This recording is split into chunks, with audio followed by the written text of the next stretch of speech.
ridi. Lekin u ichkarida edi. Sovuq omborning ichida. Va u o'ylardi, bu yerda muzlayman. Lekin u muzlamadi. Aksincha, o'sha tun u hayotining eng muhim qarorini qabul qildi. Bu Zulfiyaning hikoyasi. O'zbekistondan Rossiyaga ishlashga ketgan ayol. U boshqalarga o'xshab ketdi, pul topish uchun, oilasini boqish uchun. Lekin u boshqacha qaytdi. Va bugun men sizga aytib beraman. Sovuq omborda o'tgan o'sha tun uning hayotini qanday o'zgartirdi. Oxirigacha ko'ring. Chunki bu hikoyada sizning ham tanishlaringiz, yaqinlaringiz, ehtimol o'zingiz borsiz. Har yili O'zbekistondan 100 minglab odamlar chet elga, asosan Rossiyaga, ishlashga ketadi. Rasmiy statistikaga ko'ra, 2023 yilda O'zbekistondan tashqarida ishlayotgan migrantlar soni 2,5 million kishidan oshgan. Va ularning katta qismi Rossiyada. Bu odamlar turli sabablar bilan ketadi. Ba'zilari qarzdor, ba'zilari ishsiz, ba'zilari faqat oilasiga yaxshiroq hayot istab. Lekin hammasi bir xil narsani biladi: ketish oson, qaytish qiyin va ortidagi yo'l juda og'ir. Zulfiya ham shular qatorida edi. Zulfiya Farg'ona viloyatidan. 34 yoshida. 2 bolasi bor, kattasi 9, kichigi 6 yoshda. Eri qurilishda ishlardi, lekin ish topilmay qoldi. Uy ijarasi, bolalarning maktab xarajatlari, oylik xarajatlar, hammasi bitta odam yelkasiga tushib qoldi. Qo'shnisi Rossiyadan qaytib kelgan edi. 1 yilda yaxshi pul topib kelgan. Ish bor, faqat bardosh kerak, dedi. Zulfiya bolalarini onasiga topshirdi. Erini quchoqladi. Yiglamadi, yiglasa keta olmasligini bilardi. Va ketdi. Poyezd 2 kun va 1 kecha yurdi. Zulfiya deraza yonida o'tirdi. Telefonda bolalarining rasmiga qaradi. Kichkina Sardor, 6 yoshda, suratda kulgisi bilan butun ekranni to'ldirgan edi. Oyi, tez qayt, degan edi u. Tez qaytaman, deb va'da bergan edi Zulfiya. Lekin u bilmasdi, tez so'zi bu yo'lda boshqacha ma'no kasb etishini. Moskva, ulkan shahar. Zulfiya birinchi marta ko'rdi. Metro stansiyalari, yerosti shahridek. Odamlar shoshqaloq, hech kimga qaramay. Tashqarida sovuq, -10 daraja. U O'zbekistonda bunday sovuqni bilmasdi. Uni kutib olgan yurtdoshi Hamid aka uni togirdan-togiri ishga, oziq-ovqat omboriga olib bordi. Katta, sanoat darajasidagi ombor. Ichkarida -5 daraja. Tashqarida -25 bo'lgani uchun issiq hisoblardi. Lekin Zulfiya uchun bu hali ham muzday edi. Ishingiz oddiy, dedi boshqaruvchi. Tovarlarni saralaysiz, joylashtiraysiz, yuklashtiraysiz. Smena 12 soat. 12 soat. Oyoqda, sovuqda. Zulfiya "Xo'p", dedi. Birinchi hafta og'ir edi. Qo'llari muzlab qolardi. Oyoqlari og'rirdi. Kuniga 2-3 marta yiglardi, lekin faqat hojatxonada, yolg'iz paytida. Boshqalar ko'rmasligi uchun. Yotoqxonada 8 kishi, kichik xonada. Hammasi migrantlar. Turli yoshda, turli viloyatlardan. Ularning orasida Nodira bor edi, 45 yoshli Samarqanddan. U allaqachon 2 yildan beri shu omborda ishlardi. Birinchi oy eng qiyin, dedi Nodira.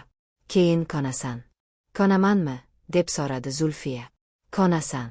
Lekin esda tut, ko'nish, taslim bo'lish emas. Bu kuchning bir turi. Zulfiya bu gapni eslab qoldi. 3-oyning o'rtasi edi. O'sha kecha smenasi kechgacha cho'zildi. Elektr uzildi, omborning bir qismi qorong'ilikka cho'mdi. Avariya yorug'ligi yondi. Brigadir hamma ishchilarni evakuatsiya qildi. Lekin Zulfiya oxirgi qatorda tovarlarni tartibga solib, biroz kech qoldi. Va birdan eshik yopildi. Avtomatik tizim. Kechasi belgilangan vaqtda yopiladi. Zulfiya ichkarida qoldi. Yolg'iz. -5 darajali katta omborning ichida. U baqirdi. Eshikni urdi. Telefon signali yo'q, qalin devorlar o'tkazmaydi. 1 daqiqa, 5 daqiqa, 10 daqiqa. Keyin u to'xtadi. Baqirishdan foyda yo'q. Ishchi emas, u o'ylaydigan odam edi. Va u o'yladi. Qo'rqmoq meni qutqaradi. Yo'q. Unda qo'rqishim menga nima beradi? U devorga suyanib o'tirdi. Qo'llariga dam berdi. Termosidan iliq choy ichdi, yaxshiyamki olgan edi. Va birinchi marta o'sha 3-oyda u o'z fikrlari bilan yolg'iz qoldi. O'sha tunda Zulfiya o'ziga savol berdi. Men nima uchun bu yerdaman? Javob oddiy edi, pul uchun, oila uchun. Lekin keyin u yangi savol berdi. Pul topgandan keyin nima? Yana shu holat. Yana qiyinchilik. Yana boshqalar uchun yashayman. Men o'zim uchun nimanidir qurganmidim. Sovuq omborda, yolg'iz, -5 darajada, u birinchi marta o'z hayotining rejasini o'yladi. 2 soatdan keyin brigadir uni topdi. Kechirim so'radi. Issiq xonaga olib kirdi. Lekin Zulfiya uchun o'sha 2 soat boshqa narsa edi. U o'sha 2 soatda o'nlab yillarni ko'rdi. O'sha tun men uchun eng sovuq va eng issiq tun edi, deydi u bugun. Tanaga sovuq, lekin ichimga biror narsa yoqildi. Bu yerda to'xtayman va sizdan so'rayman, siz ham hayotingizda sovuq omborda qolganmisiz? Men majoziy ma'noda aytayapman, hayotning o'sha lahzalari. Yolg'iz, qo'rqib, hech kim yo'q va faqat o'z fikrlaringiz bilan. Ko'p odamlar o'sha lahzalarda taslim bo'ladi. Ko'zlari yumiladi. Ertasiga hammasi aynandek bo'laveradi. Lekin Bazil o'sha lahzalardan kuch oladi. Zulfiya ikkinchi guruhdan edi va keyingi qism uning qanday o'zgargani haqida. Bu sizni hayron qoldirishi mumkin. Zulfiya o'sha tundan keyin o'zgardi. Yo'q, u ishni tashlamadi. Yo'q, u uyiga qaytmadi. Aksincha, u o'qishni boshladi. Smena tugagandan keyin boshqalar uxlayotganda, u telefonda kurslar ko'rdi. Buxgalteriya asoslari, ombor menejmenti, rus tilini chuqurlashtirish. Nima uchun? Chunki u o'sha sovuq tunda bir narsa tushundi. Men bu yerda faqat jismonan ishlayapman. Lekin miya ham ishlashi mumkin. Va miya sovuqda muzlamaydi. Nodira, 45 yoshli yurtdoshi, uni kuzatdi. Sen nima qilyapsan, deb so'radi. O'qiyapman, dedi Zulfiya. Nima uchun? Bu yerda o'qish kerakmas. Bu yerda emas. Lekin men bu yerda abadiy qolmayman. Nodira unga hayron bo'lib qaradi. Keyin jimgina o'tirdi. Va bir hafta o'tib, Nodira ham o'qishni boshladi. Bu ikki ayol smena tugagandan keyin kichik yotoqxona xonasida, bir lampochka yorug'ida bir-biriga dars berishdi. Zulfiya kompyuter asoslarini o'rgatdi. Nodira esa rus tilini yaxshiroq bilgani uchun unga so'zlar, iboralar o'rgatdi. Bu sovuq ombordagi issiq maktab edi. 6-oyda Zulfiya ombor menejeriga yondi. Men ombor hisobotlarini yuritishga yordam bera olaman. Elektron jadvalda. Avtomatik. Menejer skeptik qaradi. Lekin sinab ko'rdi. Bir hafta ichida Zulfiya uning ishini 3 soatga qisqartirdi. Menejer hayron qoldi va Zulfiyaga qo'shimcha to'lov taklif qildi. Jismoniy ishchi, endi ma'muriy yordamchi ham edi. Endi Nodiraning hikoyasiga to'xtalib o'taman. Chunki bu hikoya faqat Zulfiya haqida emas. Bu Rossiyada sovuqda yolg'iz ishlaydigan minglab ayollar haqida. Nodira Samarqanddan. 45 yoshida. 2 farzandi bor, biri universitetda, biri maktabda.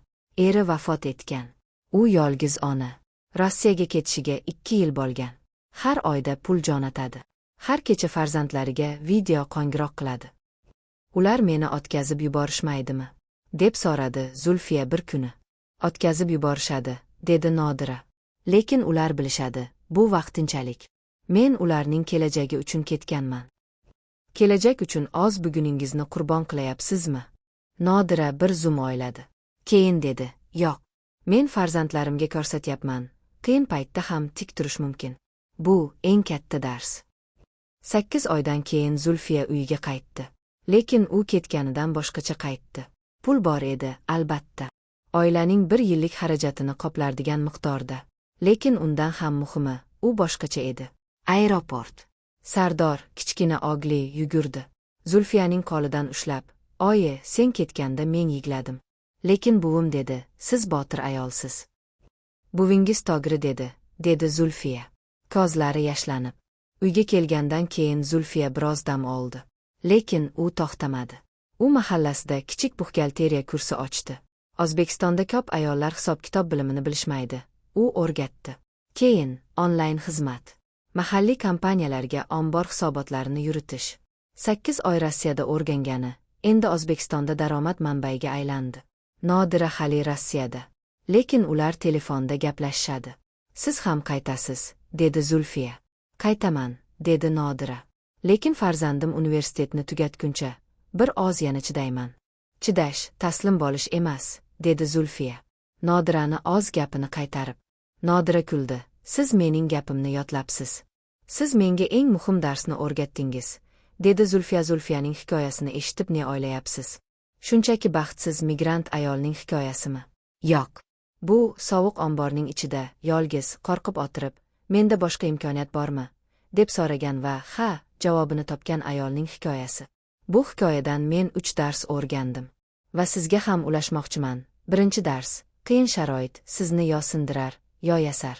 Lekin bu sizning tanlovingiz. Zulfiya -5 darajada o'tirganida ikkita yo'l bor edi: yig'lamoq yoki o'ylamoq. U o'ylashni tanladi. Ikkinchi dars: bilim hech qachon ish o'rnini egallaymiz degan qo'rquvsiz olingan eng yaxshi investitsiya. Zulfiya omborda ishladi, lekin o'sha paytda o'zi uchun boshqa narsa qurdi. Smena tugaganda, boshqalar uxlayotganda. Chunki u bilardi, jismoniy ish vaqtinchalik, bilim doimiy. Uchinchi dars: eng og'ir vaqtlarda ham insondan inson ko'rinadi. Nodira o'zi ham qiyin ahvolda Zulfiyani ko'rdi, yordam berdi va Zulfiya ham keyinchalik boshqalarga o'rgatdi. Bu zanjir qayerda boshlanadi? Aynan og'ir paytlarda, aynan sovuq omborlarda. Aziz tomoshabin, Rossiya sovuq ombor -25. Bular faqat geografik joylar emas. Bular hayotning qiyin nuqtalari uchun metafora. Biz hammamiz hayotimizda sovuq omborga tushib qolamiz. Ba'zan majburiy, ba'zan kutilmaganda, ba'zan biz o'zimiz tanlagan yo'l orqali. Lekin savol bir: